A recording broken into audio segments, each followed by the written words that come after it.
우리는 지난 시간에 하나님께서 이 긍휼의 그릇으로 택하신 자들을 어떻게 구원하시는지를 살펴보았습니다.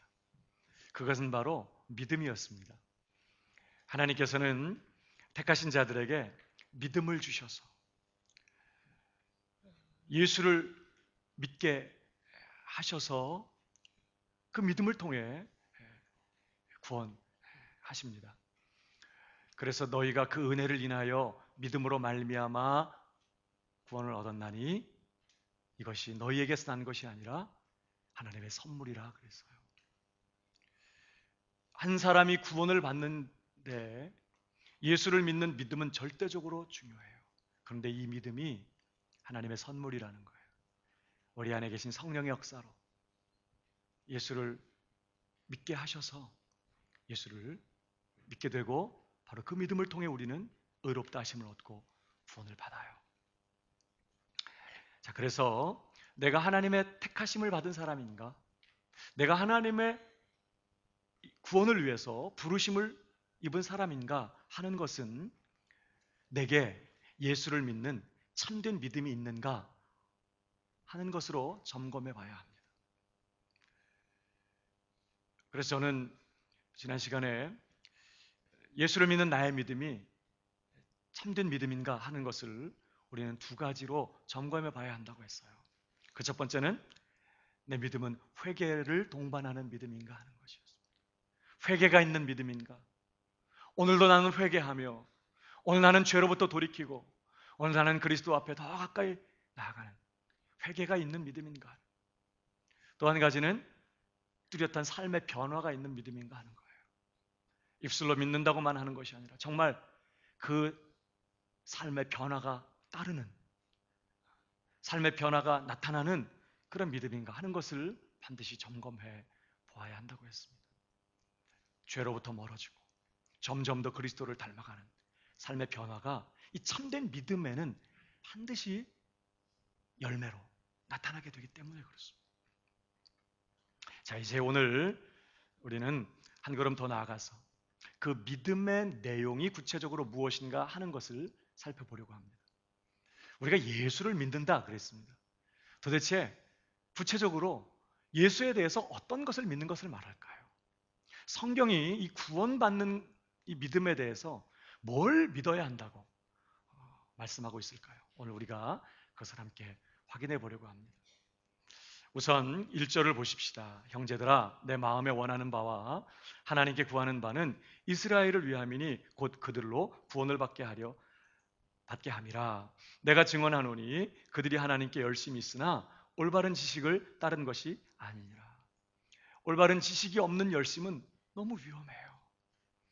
지금 유대인들이 그런 지경에 있다는 것입니다. 3절이요. 하나님의 의를 모르고 자기 의를 세우려고 힘써 하나님의 의에 복종하지 아니하였느니라 그랬습니다. 지금 바울은 유대인들이 구원받지 못한 이유를 설명하고 있습니다. 유대인들이 어떤 상태에 있다고 그래요? 하나님의 의를 모르고 자기 의를 세우려고 힘써 하나님의 의에 복종하지 않았다고 말합니다. 여러분, 이 하나님의 의, 이 뭐죠? 로마서 3장에서 이미 바울은 이렇게 가르쳤어요. 21절에 이제는 율법 외에 하나님의 한 의가 나타났으니 율법과 선지자들에게 증거를 받은 것이라. 곧 예수 그리스도를 믿음으로 말미암아 모든 믿는 자에게 주어지는 하나님의 의인이 차별이 없느니라 그랬어요. 유대인이나 헬라인이나 차별 없이 모든 믿는 자에게 주어지는 하나님의 의에 대해서 바울은 얘기해요. 여러분, 타락한 우리는 하나님의 법인 이 율법을 지키고 그 율법을 행하여 의롭게 될 수가 없습니다. 그게 불가능해요. 타락은 하나님의 말씀대로, 하나님의 법대로, 하나님의 뜻대로 살아갈 수 있는 능력을 빼앗아가 버렸어요. 전적으로 무능해요. 여러분, 공의로우신 하나님 앞에서 의가 있어야, 의로워야 살 수 있어요. 의가 없으면, 불의하면 공의로우신 하나님이 다스리시는 이 세상에서 뭐밖에 없어요? 저주와 형벌과 심판과 멸망뿐이에요. 이 의는 하나님 앞에 설 수 있는 자격증 같은 거예요. 하나님 앞에 살 수 있는 자격증. 하나님과 교제하면서 영원히 살 수 있는 자격증과 같은 것이 의예요. 그런데 타락한 우리 인생은 그 의를 스스로 마련할 수 없게 된 거예요.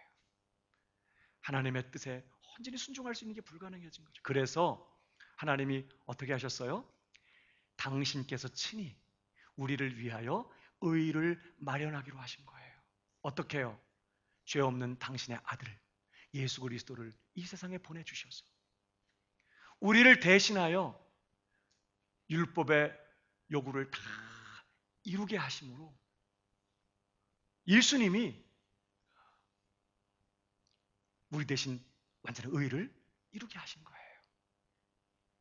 그러니까 이 의는 우리가 율법을 지켜서 만든 우리의 의가 아니라 누구의 의예요? 예수 그리스도의 의이고 더 나아가 누구의 의예요? 하나님의 의예요. 하나님께서 아들을 통해서 우리를 위해 마련하신 의. 그리고 이 의를 하나님께서는 예수를 믿는 자에게 값없는 선물로 그 의를 전가시켜 주세요. 이제 네 거야. 이렇게.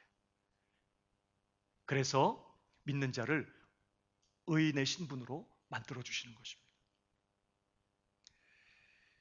그런데 유대인들은 이런 하나님의 의를 모른 채 어떻게 해요? 자신들이 율법을 행하여 의롭게 되기 위하여 애를 쓰고 노력하고 얼마나 끔찍하게 열심을 부렸는지 몰라요. 그들은 예수님을 거부하고 그렇게 하나님의 의를 받아들이지 않은 채 자기 의를 세우기 위해서 노력하고 애를 쓰고 있었다. 그래서 그들이 구원에 이르지 못하고 있다는 얘기를 하는 것입니다. 그러면서 여러분 4절에 뭐라고 말합니까? 자, 그렇게 그들이 하나님의 의를 모르고 자기 의를 세우려고 힘써 하나님의 의에 복종하지 아니하였지만, 자 4절 다 같이 시작. 그리스도는 모든 믿는 자에게 의를 이루기 위하여 율법의 마침이 되십니다. 모든 믿는 자에게 의를 이루기 위하여 그리스도는 율법의 마침이 되셨다. 다시 말하면 그리스도가 율법을 다 이루시고 율법을 다 완성하시고 율법의 요구를 다 성취하셨다는 뜻이에요. 여러분, 율법이 우리에게 요구하는 것이 크게 두 가지입니다. 하나는 거룩하신 하나님, 전 존재를 다하여 사랑하며 그의 계명을 지키라는 거예요. 이게 하나님의 법이에요. 마음과 뜻과 정성을 다하여 내 전 존재를 다하여 하나님을 사랑하고 그 사랑으로 그분의 계명을 지키라는 거예요. 그러면 생명을 얻고 복을 받게 된다는 것입니다. 그러나 또 한 가지 율법의 요구가 무엇입니까? 범죄한 사람, 그 계명을 따라 살지 못하는 사람, 불순종한 사람, 그 중에 하나라도 계명을 범하는 자는 반드시 그 값을 치러야 된다는 거예요. 공의의 심판을 받게 된다는 거예요. 그래서 율법을 다 지키더라도 하나라도 범하면 다 범한 것과 똑같이 심판을 받고 저주와 형벌을 당하게 된다는 것입니다. 이게 얼마나 두려운 것입니까? 우리 타락한 인간으로서는 100% 하나님의 율법을 지킨다고 하는 것이 불가능해요. 그래서 지키려고 하면 할수록 좌절과 절망을 느끼게 돼요. 그게 불가능해요. 그러니까 어때요? 생명과 복을 얻기는커녕 오히려 율법을 범함으로 말미암아서 율법이 선언하고 있는 저주와 형벌 아래 있게 된 것입니다. 이게 인류의 형편이에요. 의인은 없나니 하나도 없다. 자, 그런데 예수 그리스도께서 오셔서 우리를 대신해서 이 율법의 요구를 다 이루어 주신 것입니다. 그가 우리를 대신하여 율법을 다 지키셨어요. 계명을 다 지키셨어요. 죽기까지 하나님 앞에 순종하심으로 하나님의 계명을 완전하게 지키셨어요. 누가요? 예수님께서. 그뿐만 아니라 예수님께서 우리 대신 율법의 저주도 담당해 주셨어요. 우리가 치러야 될 그 죄값을 예수님께서 친히 다 남김없이 그렇게 치르시고 갚아 주셨다는 거예요. 그렇게 율법이 우리에게 요구하는 것을 예수님께서 홀로 우리를 대신하여 완전하게 이루셨다는 뜻이에요. 율법의 마침이 되셨다, 이 말은. 그리고 이렇게 율법을 완전하게 이루신 예수님의 의를 믿는 자에게 값없이 선물로 전가시켜 주셔서 이제 네 의다 이렇게 하셔서 믿는 자가, 죄인이 그 믿음, 예수님을 믿는 믿음을 통해서 예수님의 의를 내 것으로 삼게 되는, 갖게 되는 방식으로 우리는 의롭다함을 얻고 구원을 받게 되고 영생을 얻게 되는 것이에요. 믿음으로 의롭다함을 얻는다, 이 말을 오해해서 저 사람은 안 믿었는데 나는 그래도 예수 믿었어, 이 믿은 것을 공로로 해서 너 의롭다 이렇게 말해 주신다는 뜻이 아니고, 누가 다 이루셨다고요? 예수님께서 율법의 마침이 되셨다고요. 그가 영생을 얻고 죄 용서함을 받고 하나님의 자녀가 되고 영원한 복을 누리기에 필요한 모든 율법의 요구를 예수님이 다 이루신 거예요. 그리고 우리가 예수를 믿을 때 마치 우리는 남자가 여자랑 결혼하는 것처럼 예수님께 속한 자가 돼요. 예수님과 연합하게 돼요. 이제는 남자와 여자가 한 몸이 되어 남편 통장이 내 통장이 되는 것처럼 우리는 예수 그리스도께 연합한 자가 되고 그에게 속한 자가 되어 예수님의 의가 내 의가 되고 예수님의 십자가 죽음이 나의 죽음이 되고 예수님의 아들의 권세가 내 권세가 되고 예수님의 모든 것이 내 것이 되는 그런 방식으로 우리는 이제 값없이 선물로 그 의를 내 것으로 부여받아서 의로운 자가 되는 것이죠. 이게 하나님께서 우리를 구원하시는 방식이었어요. 그러니까 예수를 믿는 자는 이제 완전한 죄의 사함을 얻어. 왜? 예수님이 죄값을 치렀으니까. 예수 믿는 자는 이제 완전한 의인으로 여김을 받게 돼요. 왜? 예수님이 완전히 순종하셨으니까. 의인은 영생을 얻어요. 왜? 완전하게 율법이 요구하는 바를 이루었기 때문에. 생명을 얻는 것이에요. 예수님을 믿는 자는 저주가 아니라 율법이 약속하는 그 어마어마한 복이요. 왜? 신명기서에 보면 순종한 자는 들어가도 복 받고 나가도 복 받고 떡 반죽 그릇이 복을 받고 뭐 이것저것 다 복 받고 하여튼 뭐 하늘의 보고를 열으사 뭐 비를 내리시고 다 복 주시고, 정말 구약성경에 그런 식으로 표현한 이 완전히 순종하는 자들에게 주어지는 그 복을 예수 믿는 자가 다 누리게 되었다는 거예요. 왜? 예수님의 공로가 내 것이 됐으니까. 내 저주는 그분이 가져가시고 저주가 없어요. 이제 복이에요. 아멘이신가요? 그러니까 예수를 믿는 믿음이 얼마나 중요한지 몰라요. 오직 예수를 믿는 믿음뿐이에요. 근데 여러분, 어떻게 예수를 믿어요? 예수를 믿기 위해서 뭐 해야 되죠? 오늘 바울은요 이런 얘기를 합니다. 5절을 보세요. 모세가 기록하되 율법으로 말미암는 의를 행하는 사람은 그 의로 살리라 하였거니와. 그러나 이건 불가능했어요. 자, 믿음으로 말미암는 의는 이같이 말하되 네 마음에 누가 하늘에 올라가겠느냐 하지 말라 하니, 올라가겠느냐 함은 그리스도를 모셔내리려는 것이요. 무슨 말이냐면 우리는 예수를 믿기 위하여, 자, 구원받는데 의롭다함을 얻고 영생을 얻는데 예수를 믿는 게 절대적으로 필요한데 말입니다. 예수를 믿기 위하여 우리가 하늘로 올라갈 필요가 없어요. 왜? 예수님이 하늘에서 내려오셨어요. 우리가 예수 믿기 위해서 뭐 하늘에 뭐 올라가기, 이 말은 막 엄청난 노력, 무슨 아니에요. 예수님이 하늘에서 오셔서 우리 대신 율법의 요구를 다 이루시고 우리 곁에 계세요. 그 다음 뿐만 아니라 7절, 혹은 누가 무저갱에 내려가겠느냐 하지 말라 하니, 내려가겠느냐 함은 그리스도를 죽은 자 가운데서 모셔 올리려는 것이라. 여러분, 우리는 예수를 믿기 위해서, 예수를 만나기 위해서 지옥으로, 무저갱으로 내려갈 필요도 없게 됐어요. 왜? 예수님께서 죽은 자 가운데서 다시 살아나셔서 모든 율법의 요구를 다 이루시고 영원히 우리와 함께하고 계세요. 그럼 우리는 뭐 하면 돼요?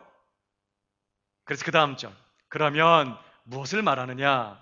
말씀이 네게 가까워 네 입에 있으며 네 마음에 있다 하였으니 곧 우리가 전파하는 믿음의 말씀이라. 그러니까 우리가 할 일은 뭘까요? 이 사도들이 전해준 이 믿음의 말씀이요, 이 복음의 말씀 믿기만 하면 되는 거예요. 여러분, 어떻게 믿습니까? 여기 있는 것처럼 말씀이 네게 가까워 내 입에 있으며 내 마음에 있다 했으니, 이 말씀 어떻게 믿어요? 마음으로 믿으면 되는 거예요. 입으로 믿는다고 시인하면 되는 거예요. 그것으로 충분하다는 것입니다. 그래서 10절 한 번 더 읽어볼까요? 10절 말씀 시작. 사람이 마음으로 믿어 의에 이르고 입으로 시인하여 구원에, 아멘이신가요? 구원 얻기 위해서 하늘에 올라가거나 땅에 내려갈 필요가 없단 말이에요. 다시 말하면 그 어떤 노력, 우리가 의롭게 되기 위하여, 영생을 얻기 위하여 우리 스스로 어떤 노력도 할 필요가 이제 전혀 없게 되었다는 거예요. 누가 이루셨어요? 예수님께서 전부를 완전하게 다 이루셨어요. 그가 끝장내셨다고요. 우리가 할 일은 아멘입니다. 마음으로 믿고 그렇습니다 주님, 입으로 시인하면 된다. 그것으로 충분하다는 거예요. 그러면 한 가지 더요. 우리가 이렇게 믿어야 할, 다시 말하면 마음으로 믿고 입술로 시인해야 될 구체적인 믿음의 내용이 뭘까요? 아까도 이제 처음 질문을 드렸던 것처럼 예수를 믿는다고 했는데 도대체 예수에 관해서 어떤 것을 구체적으로 믿는다고 마음으로 믿고 입으로 시인해야 하겠습니까? 오늘 바로 9절이 우리에게 그것을 가르쳐주고 있습니다. 우리 한 번 더 9절의 말씀, 중요한 말씀이니까요. 큰 목소리로 같이 읽습니다. 시작. 내 입으로 예수를 주로 시인하며 또 하나님께서 그를 믿는 자 가운데서 살리신 것을 네 마음에 믿으면 구원을 받으리라. 두 가지를 믿으면 구원을 받으리라 이렇게 지금 설명하는 거예요. 첫 번째는 예수님을 주님으로 믿는 것입니다. 예수 믿는다 혹은 예수를 믿으라 할 때 뭘 믿는 것이냐? 예수님의 신분 혹은 그분의 위격을 믿는 걸 말해요. 그분의 주님 되심, 그것을 믿는 것을 말합니다. 여기 네가 만일 내 입으로 예수를 주로 시인하면 그랬어요. 이 주라는 이 단어는요, 이스라엘, 퀴리오스라고 번역된 이 단어는 구약 이스라엘 백성들이 거룩하시고 전능하신 하나님을 부를 때, 하나님을 지칭할 때 사용하던 그런 용어예요. 여호와 하나님 이렇게 부르는 것을 두려워했어요. 그래서 그들은 헬라어로 번역된 이 퀴리오스, 주님, 히브리어로는 아도나이, 주님이라는 단어로 하나님을 불렀어요. 주님. 그런데 지금 성경은 바로 그 주님이라는 칭호, 이 하나님을 일컫는 주님이라는 칭호를 예수님에게 적용시키고 있어요. 왜요? 예수님이 하나님의 아들이시거든요. 하나님의 아들이시라는 말은 그분이 하나님이시라는 뜻이에요. 내가 아이를 낳았어요. 그러면 사람의 아들은 사람이죠? 어린 아기는 사람 아니죠? 아기, 내 아들 아직 어려도 사람이에요. 소의 아들은 송아지예요. 송아지는 소예요, 말이에요? 소예요. 개가 아이를 낳았어요. 그러면 강아지는 개예요. 뭐 고슴도치예요? 개라고. 사람의 아들은 사람. 하나님의 아들은요, 하나님 본질상 하나님이시라고요. 그가 하나님의 아들이시고, 요한복음의 기록에 따르면, 증언에 따르면 그는 태초에 천지를 말씀으로 창조하신 창조주세요. 예수 그리스도는 온 하늘과 땅의 통치자로서 만왕의 왕이시고 만주의 주님이 되시는 바로 그분이세요. 그러니까 네가 만일 네 입으로 예수를 주라 시인하면, 이 말은 성경이 우리에게 증언하는 것처럼 네가 예수를 하나님으로, 왕으로, 주님으로 믿으면 구원을 받는다, 그런 뜻입니다.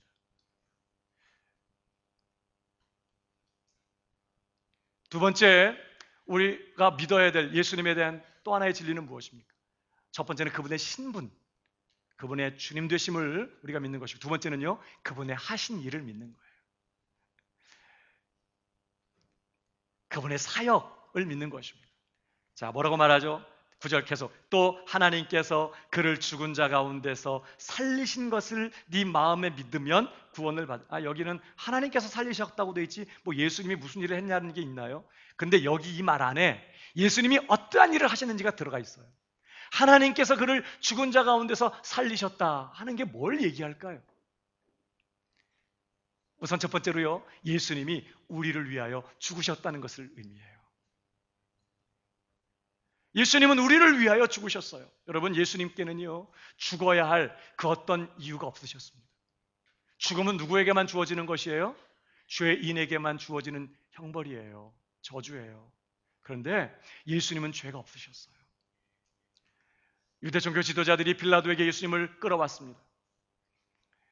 사형 죽어야 할 죄인이라는 거예요. 당신이 사형 판결을 내려달라는 거예요. 아침도 되기 전에 끌어왔습니다. 빌라도는 정치가예요. 유대 종교 지도자들과 좋은 관계를 맺어야 앞으로 정치 생활이 편해요. 이 사람들 심기 건드릴 이유가 없어요. 거기다가 자기가 예수를 변호하거나 예수 편 들어야 될 아무런 이유가 없는 사람이에요. 그러니까 그런 분위기에서 하나라도 예수가 정말 죽어야 될 어떤 죄가 발견되는 것, 빌라도도 원하는 거예요. 그래서 신문을 했어요. 두 차례에 걸쳐서 말입니다. 신문을 했어요. 결론이 뭔지 아십니까? 나는 그에게서 아무런 죄도 찾지 못했다는 거예요. 지금 유대 종교 지도자들과 불편한 관계를 감수하면서까지 3번이나 요한복음을 보면요, 빌라도는 예수가 무죄하다는 사실을 선언해요. 정말 예수님은 죄 없는, 무죄한, 완전하게 하나님 앞에 순종하시고 완전하게 하나님의 뜻대로 행하시면서 그는 우리와 한결같이 시험을 받은 자로 돼 죄는 없으시니라 한 것처럼 그런 무죄한 의인이셨어요. 그런 그가 십자가에 못 박히셔서 피 흘리시고 내려와봐 그럼 우리가 믿을게 조롱하지만 내려오지 못하신 채 십자가에서 죽임 당하셨어요. 여러분, 그가 왜 십자가에 못 박히세요? 나무에 달린 자마다 저주를 받은 것이라 한 것처럼 그가 저주의 상징인 나무에 달려서 우리 대신 율법의 저주를 담당하신 거예요. 그가 왜 피를 흘리세요? 피 흘림이 없은즉 죄 사함이 없느니라 그래요. 우리의 죄가 씻음 받고 우리의 죄가 사함을 얻게 하기 위하여 그는 피 한 방울 남기지 않고 다 쏟으셨어요.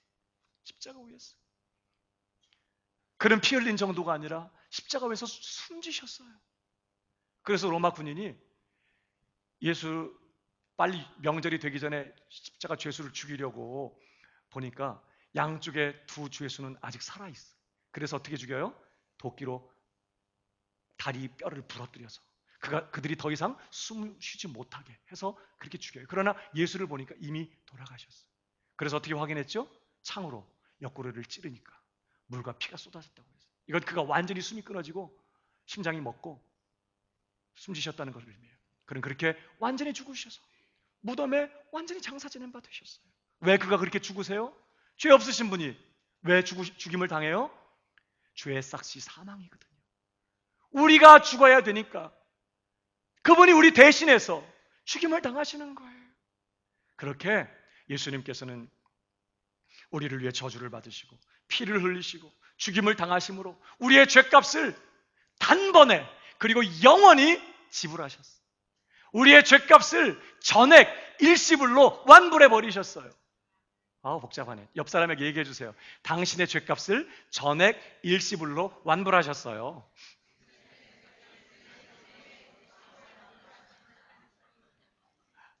아멘이십니까? 예수님이 그렇게 죽으셨다는 거예요. 근데 중요한 것은 죽은 걸로 끝난 게 아니었어요. 하나님께서 그를 죽은 자 가운데서 다시 살리셨다는 거예요. 이건 뭘 의미할까요? 두 가지 이유 때문입니다. 왜 하나님이 예수를 다시 살리실까? 이제 우리의 모든 죄값이 다 치러졌기 때문이에요. 아멘이신가요? 만약에 주님이 십자가에서 저주받고 죽으셔서 무덤에까지 다 묻히시고 이제 완전히 죽으셨는데 아직도 우리의 죄를 위해 치러야 될 죄값이 남아있다면, 조금이라도 죄값이 남아있다면 계속 죽어 있어야 돼. 그런데 오늘 하나님께서 예수님을 다시 살리셨다고 말해요. 그 말은 뭘 의미해요? 예수님이 이제 남김없이 우리의 죄값을 다 치르셨다는 뜻이에요. 하나도 남기지 않고 아주 전액을 일시불로 완불해버리신 거예요. 그러니까 더 이상 치러야 될 죄값이 남아있지 않았기 때문에, 그러면 예수님이 무덤에 계실 이유가 있어 없어요? 없는 것이죠. 우리의 죄값이 이미 다 끝났으니까 다시 거기서 나오시는 거예요. 그러니까 이 예수님의 부활은요, 하나님께서 친히 그 아들을 죽은 자 가운데 다시 살리심으로 말미암아 이제 그가 짊어졌던 모든 택한 백성들의 죄값은 다 지불됐다. 이제 죄값은 다 끝났다. 죄값이 완전히 영원히 도말되었다 라는 것을 공공연하게 선언하신 사건이 이 부활 사건이었다고요. 만약에 부활하지 않았어, 내가 너희 죄를 위해서 죽는다, 그리고는 돌아가셨는데 아직도 안 살아나셨으면 도대체 하나님이 정말 그 십자가의 피를 다 받으신 건지, 결론은 뭐야? 아직도 안 살아났다면 우리의 죄가 아직도 용서받지 못했다는 표일 뿐이에요. 부활이 얼마나 중요한지 몰라요. 죽은 지 사흘 만에 다시 살아나심으로 말미암아 그가 어떻게 우리의 모든 죄를 남김없이 처리하시고 죄값을 남김없이 치르셨는지를 그렇게 만천하에 선포하신 것이죠. 그뿐만 아니라 왜 하나님이 예수를 다시 살려요? 자, 죄값을 다 치렀기 때문이고, 또 한 가지는 예수님 자신에게는 죽어 있어야 될 죄가 있다 없다? 전혀 없다는 뜻이에요. 사람들은 예수님을 거짓말쟁이 사기꾼으로 몰아붙였어요. 내가 하나님의 아들이다, 내가 유대인의 왕 메시아다, 나를 믿는 자는 영원히 산다, 결코 목마르지 않는다. 무슨 거짓말이야, 무슨 사기야. 자기 하나님의 아들이라고? 야, 네가 하나님의 아들이면 뭐 나든 하나님의 삼촌이다, 뭐 이러면서 막 거짓말쟁이로 사기꾼으로 몰아붙이고 신성 모독죄인으로, 그렇게 해서 예수님을 극악무도한 죄인으로 몰아붙여서 십자가 못 박아 버렸어요. 그런데 죽으신 사흘 만에 우리의 죄값이 다 치러진 이후에, 자, 예수님께는 죄가 있어요 없어요? 그러니까 하나님께서 그를 다시 살리시는 거예요. 왜? 죄 없으신 그분이 계속해서 무덤에 묻혀 있다면 그건 공의로운 하나님의 다스림이 아닌 거예요. 하나님은 그를 다시 살려내심으로 만천하에 그가 하신 모든 말씀이 진실한 말씀이며 그에게는 조금이라도 거짓이 없고 그가 하신 모든 행위는 하나님께 완전히 순종하는 순종의 행위였으며 그가 완전하게 율법을 다 이룬 전혀 죄가 없는 그런 완전한 의인이신 것을 하나님께서 이 부활을 통해서 확증해 주신 거예요. 만약에 예수님에게 단 한마디의 거짓말이 있었다든지 단 하나의 무슨 죄가 있었다면 그는 결코 부활하실 수 없어요. 죄의 삭은 사망이니까. 자기 죄 때문에. 여러분, 아담은 선악 하나 따먹은 걸로 영원히 멸망에 들어갈 만큼 죄가 그렇게 무서워요. 그런데 예수님은 그 어떤 죄도 없으시기 때문에 완전한 의의를 이루신 분이기 때문에. 근데 그 의의를 누구를 위해 이루신 거죠? 우리를 위해서 이루신 거죠. 그리고 완전한 의의를 이루시고 완전히 순종하신 분이기 때문에 하나님께서는 그를 다시 살려서 그가 완전한 의의를 이루신 의인이신 것을 만천하에 공포한 거예요. 이게 부활 사건의 의미인 것입니다. 그러니까 하나님이 그를 죽은 자 가운데서 살리신 것을 믿는다는 것은 뭘 믿는 거예요? 두 가지를 믿는 거죠. 하나는 예수님이 내 죄값을, 우리의 죄값을 남김없이 다 지르셨습니다. 더 이상 남지 않았어요. 더 나아가서 예수님은 완전하게 순종하신, 완전하게 율법의 요구를 이루신, 전혀 죄가 없으신 완전한 의인이십니다. 이걸 하나님이 확증해 주셨으니까 부활로 우리가 이제 하나님께서 그를 죽은 자 가운데서 살리신 것을 믿는다는 말은 그렇게 예수님 우리의 죄값을 다 치르시고 완전하게 율법의 요구를 이루신 분인 것을 믿는다는 것을 의미하는 것입니다. 자, 그럼 정리하면, 자, 예수를 믿는다는 것은 뭘 믿는 거죠? 두 가지를 믿는 거예요. 하나는 예수님의 신분, 그가 하나님의 아들로서 하나님이시며 그가 온 하늘과 땅의 왕이시며 주님이 되시는 것을 믿는 것이에요. 아멘이십니까? 두 번째, 그분의 사역을 믿는 거예요. 어떤 사역이요? 그가 남김없이 우리의 죄값을 치르셨고 그가 완전하게 우리를 위하여 율법의 요구를 이루신, 그래서 그는 결코 사망 권세 아래 갇혀 있을 수 없었던 그런 완전하게 의를 이루신 분인 것을 믿는 것이에요. 네. 중요한 것은 마음으로 그 사실을 믿고 입으로 그 사실을 믿는다고 시인하면 그것으로 충분하다는 거예요. 아니 어떤 요즘 사람들은요, 아니 그렇게 악한 사람이 뭐 예수 믿으면 구원받는다고? 아니 그런 사람도 예수 믿으면 구원받아? 이렇게 생각하는 사람들이 많아요. 그러나 그 사람은 아직 복음을 잘 이해하지 못한 거예요. 정말 아무런 자격도 없고 완전 불의한 죄인이 예수님의 공로, 예수님이 주님이시며 왕이시며 하나님이신 것과 바로 그분이 날 대신해서 완전히 죄값을 치러주시고 날 대신해서 완전히 순종하셨다는 그 사실을 믿음으로 받아들임으로써 값없이 의롭다함을 얻고 구원을 받는다고요. 이게 복음이에요. 아멘이십니까? 그래도 뭘 좀 해야 속이 시원할까? 네가 사람이 마음으로 믿어 의에 이르고 입으로 시인하여 구원받는다 이 말은요, 정말 더 이상 아무것도 할 일이 없다는 것이 구원 얻기 위해서. 그래서 그걸 가장 잘 보여주는 사건이 뭐였죠? 예수님 좌우편에 두 사람의 행악자가 있었어요. 모두 십자가에 못 박혀 있었습니다. 그 중에 한 사람이 예수님께 대한 믿음이 생겼어요. 그래서 뭐라고 고백하죠? 예수여, 당신의 나라에 임하실 때에, 그 바로 앞에는 그 막 비방하는 또 하나 행악자를 막 꾸짖으면서 우리는 이렇게 죽어야 마땅하지만 저분은 죄가 없는 그런 분이야, 의로운 분이야, 이렇게 말하면서 말이에요. 예수여, 당신의 나라에 임하실 때 나를 기억하여 주옵소서. 그래요. 무슨 뜻이에요? 당신께서 다스리시는 당신의 나라, 하나님 나라의 왕이심을 내가 믿는다는 거예요. 당신은 그 당신의 나라에 들어가실 때 나를 받아주신다면 내가 당신의 나라에서 당신을 내 왕으로 모시고 당신을 섬기며 당신 앞에 충성하겠습니다. 당신을 나의 왕으로 모시겠습니다. 이런 고백이에요. 그러니까 예수님께서 위아래로 훑어보시면서 그러면 너 바깥에 기다려. 한 달 정도 있다가 너 한번 보고 하는 거 봐서 들여보내줄게. 그게 아니었어요. 뭐라고 말하죠? 오늘 네가 나와 함께 낙원에 있으리라. 그는 십자가에 못 박혀 있어요. 세례를 받을 수도 없고 무슨 집회에 참석할 수도 없고 구원을 얻기 위해서 어떤 선한 일도 할 수 없는 상황이에요. 그러나 그는 믿었어요. 마음으로 믿었습니다. 입으로 고백했어요. 그것으로 충분했어요. 이게 구원이에요. 주님이 다 이루셨기 때문에 우리는 그 사실을 믿음으로 받아들이면 된다는 거예요. 그러면 이제 더 나아가서 한 가지 우리가 확인할 건요, 사탄도요, 그런데 문제는 사탄도 하나님이 예수를 죽은 자 가운데서 다시 살린 거 믿어. 사탄이 모를까? 예수님 부활한 것 몰라요? 하나님 예수님 다시 살린 거 모를까? 아주 땅을 치고 통곡하면서 내가 왜 죽였을까 예수를 뭐 그러고 있겠지만 어쨌든 하나님께서 예수를 죽은 자 가운데 다시 살리셨다는 건 마귀도 알아요. 믿습니다. 또 마귀도 자기 입으로 예수를 자기 입술로 하나님의 아들 주님이라고 고백해요. 여러분 성경을 보시면요, 마귀의 사자들인 더러운 귀신들이요, 예수님 만났을 때마다 뭐라고 그랬죠? 누가복음 4장 34절에 보세요. 아 나사렛 예수여, 우리가 당신과 무슨 상관이 있나이까? 우리를 멸하려 왔나이까? 나는 당신이 누구인 줄 아노니 하나님의 거룩한 자니이다.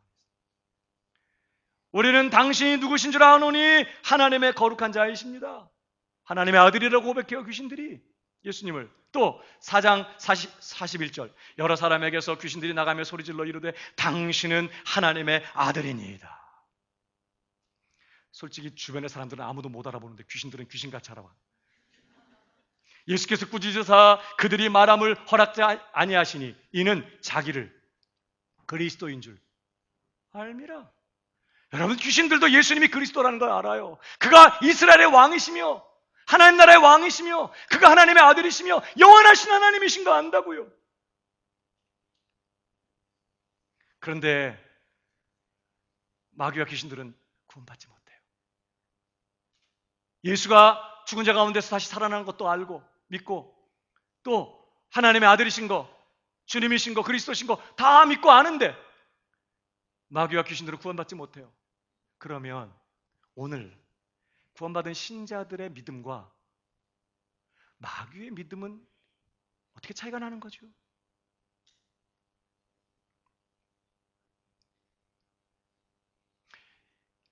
여기에 있어요. 다시 아까 누가복음 4장 34절을 보세요. 거기 뭐라고 시작돼요? 다 같이 읽어볼까요? 앞에 부분만 시작.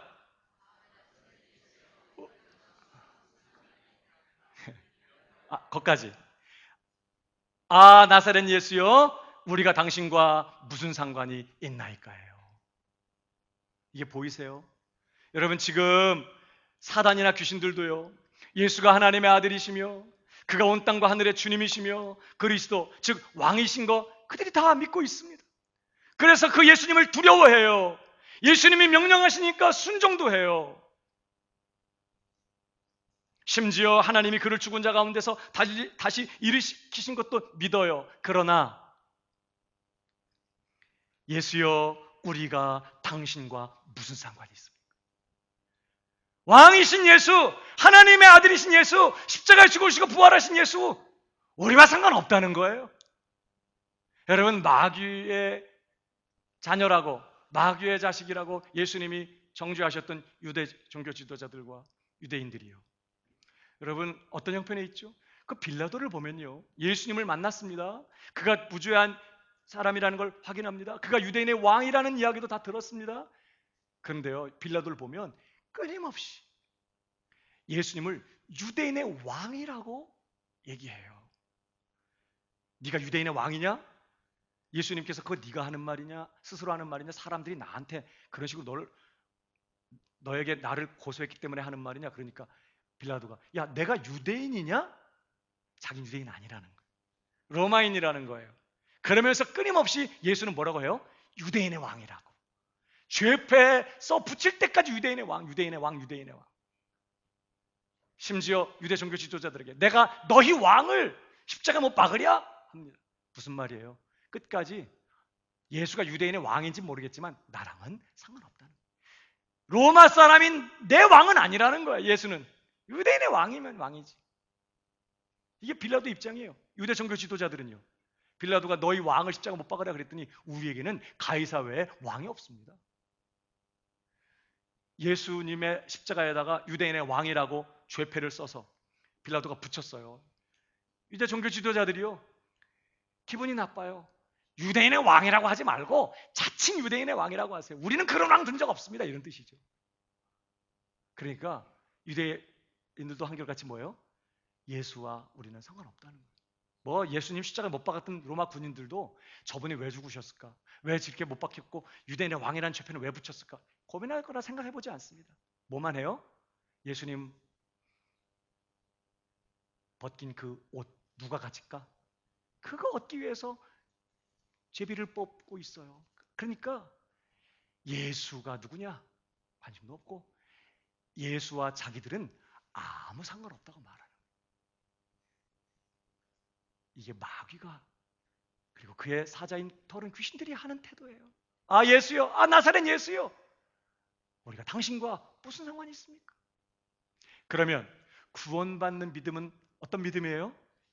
예수님을 단순히 하나님의 아들, 그리스도, 왕, 주님으로 믿는 정도가 아니라 바로 그 예수를 나의 하나님으로, 나의 주님으로, 나의 왕으로 믿는 거예요.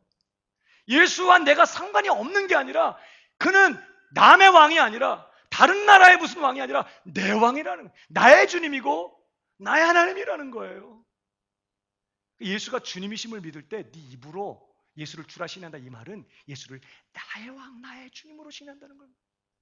예수님이 단순히 십자가에서 죽으시고 부활하신 것을 믿는 정도가 아니라 그가 나를 위해서 흠없는 삶을 사셨고 그가 나를 위하여 십자가에 죽으셔서 완전하게 율법의 요구를 이루시고 그가 영원히 나의 왕, 나의 주님 되기 위하여 다시 살아나신, 그래서 오늘도 나와 함께 하시는 나의 왕이시오, 나의 목자시오, 나의 구원자시오, 나의 하나님이신 그런 나의 구주로, 나를 위해 사시고 나를 위해 죽으시고 나를 위해 부활하신 그런 분으로 예수를 믿는 것을 말해요. 그래서 도마가 뭐라고 말하죠? 부활하신 예수님 보자마자 주저앉았어요. 그리고 고백해요. 부활하셨네요. 그래서요, 나의 주시며 나의 하나님이십니다. 너는 나를 본고로 믿느냐? 보지 못하고도 너처럼 믿는 자는 복되다 그랬어요. 이게 진짜 믿음. 구원에 이르는 믿음은 예수가 나와 상관없는 분이 아니라 그가 나의 주님이시고 나의 왕이 되셨고 그분이 날 대신해서 사셨고 날 대신해서 죽으시고 날 대신해서 율법의 요구를 이루시고 나를 위하여 나의 영원한 왕이 되시기 위하여 다시 부활하신 그런 분이신 것을 믿는 믿음이에요. 여러분, 오늘 저와 여러분은 그렇게 예수님을 믿고 계신가요? 그저 예수님이 하나님의 아들이시래, 주님이시래, 왕이시래, 그런 정도가 아니라 그분이 내 왕이십니다. 그가 나의 하나님이십니다. 그가 내 주님이십니다. 단순히 그가 십자가에 죽으시고 부활하셨대. 나 예수님 살아난 거 믿어. 예수님 부활하신 거 믿어. 십자가 못 박혀 계셨던 것도 믿어. 그 정도가 아니라 그가 날 위해서 하셨고 날 위해 죽으셨고 날 위해 다시 살아나셨어. 그가 날 위해 율법의 요구를 다 이루셔서 이제 더 이상 나는 그분 안에서 내가 뭘 더 할 게 없게 됐어. 그분이 모든 저주 다 가져가셨고 그분이 날 대신에 완전히 순종하셨고 나는 그분 안에서 영원히 죄사함을 얻었고 완전한 의인이 되었고 하나님의 자녀가 됐고 영원한 생명을 얻었고 영원한 복을 받는 자가 되었어. 나에게는 예수님이 전부이고 난 예수님을 자랑하고 나는 그분만을 사랑하고 나는 그분만을 더 원해. 여러분은 정말 그렇게 예수님을 그런 주님으로 믿고 계신가요? 그렇다면 그 믿음은 참된 믿음이라 이 말이죠. 네가 만일 내 입으로 예수를 주로 시인하며 또 하나님께서 그를 죽은 자 가운데서 살리신 것을 네 마음에 믿으면 구원을 받으리라. 기도하십시다.